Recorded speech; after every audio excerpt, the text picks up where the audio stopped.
Halo guys, ketemu lagi dengan Pak Desur Vlog. Hari ini saya berada di sekitar Candi Plaosan, 1 km timur laut Candi Prambanan. Ini persisnya di Mandopo, sebelah utara Candi Utama Candi Plaosan. Ikuti ya Pak Desur jalan-jalan di sekitar Candi Plaosan. Thank you.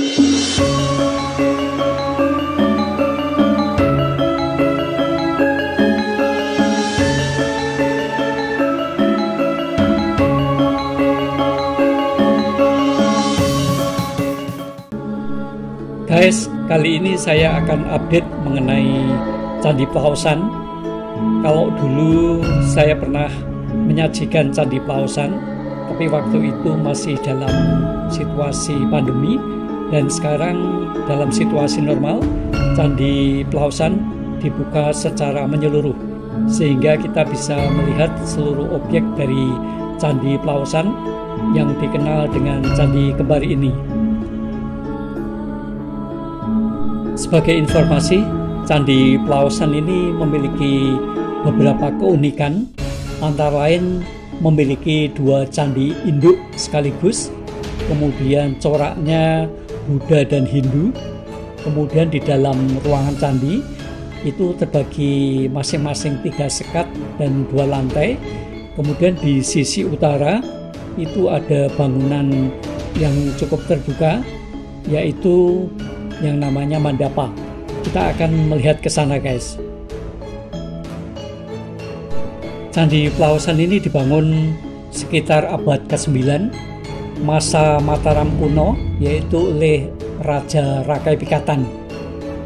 Raja Rakai Pikatan, kalau informasi yang saya baca, itu kan memiliki agama Hindu, tetapi istrinya itu memiliki keyakinan Buddha, sehingga corak Hindu dan Buddha ini sebetulnya merupakan keharmonisan, kemudian juga persembahan untuk istrinya yang memiliki keyakinan lain.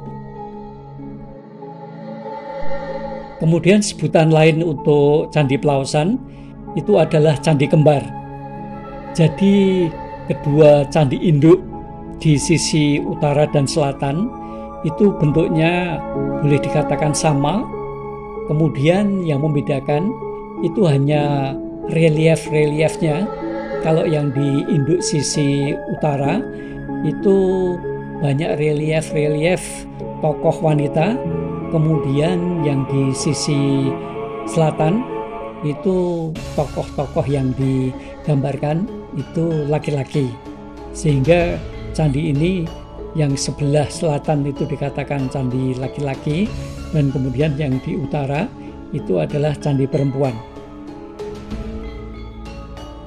Sekarang kita lihat terlebih dahulu bangunan mandapa yang terletak di utara Candi Induk Plaosan, yang merupakan bangunan terbuka yang ukurannya sekitar tingginya 125 cm, kemudian panjangnya 22 dan lebarnya 19 meter.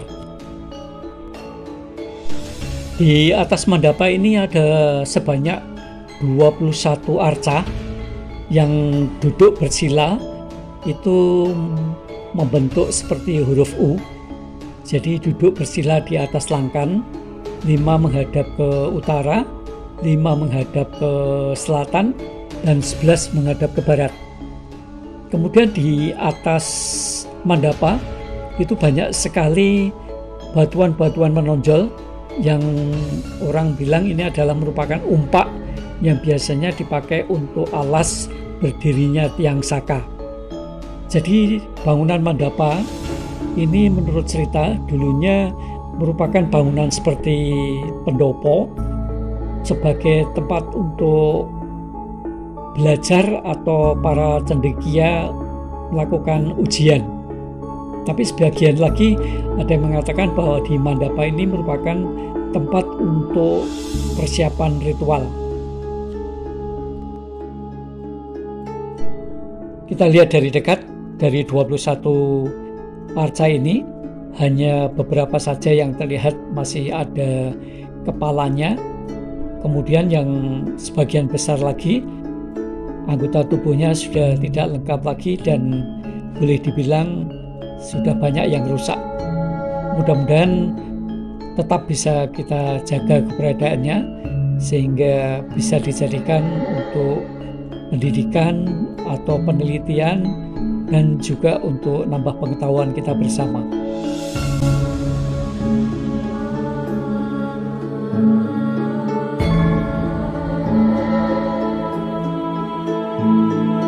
Setelah dari sini kita akan masuk ke dalam ruang candi sisi utara untuk mengetahui keadaan di dalam candi seperti apa. Menurut informasinya, ruang candi keduanya itu terbagi 3 sekat atau 3 ruangan, dan masing-masing ruangan ada arcanya. Jadi total 2 candi itu arcanya ada 12. Kita coba akan masuk guys ya. Assalamualaikum, mohon izin untuk masuk ke dalam candi untuk sekedar melihat keadaan di dalam candi seperti apa. Kalau kemari memang seyogianya harus pakai alat penerang karena di dalamnya tidak ada lampu. Terlihat ventilasi atau ruang cahaya, dan kemudian ada 2 arca di depan pintu masuk. Setelah ini kita akan beralih ke candi yang sisi selatan. Assalamualaikum. Mohon izin untuk melihat bilik untuk candi bagian selatan. Oh, ini ada 2 arca di bagian tengah dari bilik tengah. Ini masih ada kepalanya, tapi tidak nyata, bisa kita lihat di sini.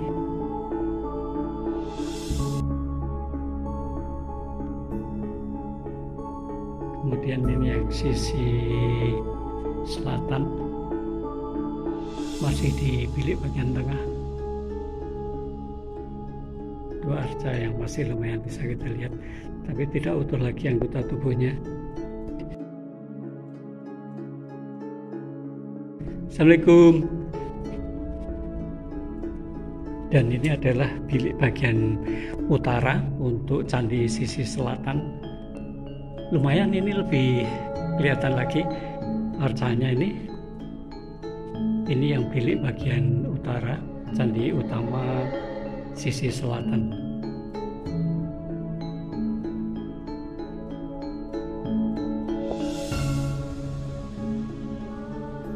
Ini di tengahnya ada tempat untuk menaruh bunga atau sesaji. Sekarang kita mau lihat bilik bagian selatan. Ini nampaknya di dinding selatan bagian dalam itu ada reliefnya. Assalamualaikum. Ini lantainya sedikit turun, kalau ini mungkin sekitar 20 cm ini. Jadi kalau kita masuk harus hati-hati, jangan buru-buru. Kemudian ini ada tonjolan batu yang lebih tinggi. Ini di atasnya ada lubang 2.